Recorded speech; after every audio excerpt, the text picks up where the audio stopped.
guys, mukbang tayo ng langka for today's video. Mukbang tayo guys, kakain tayo ng langka. It's my favorite. Langka. Masarap. Mukbang. Ang tamis niya guys.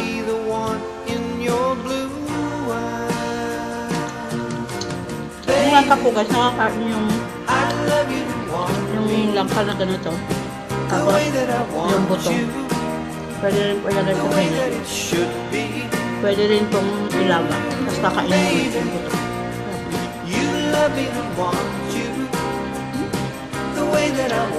Sarap.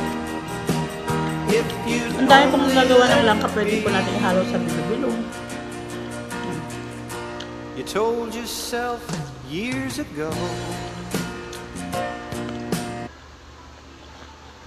Mukbang.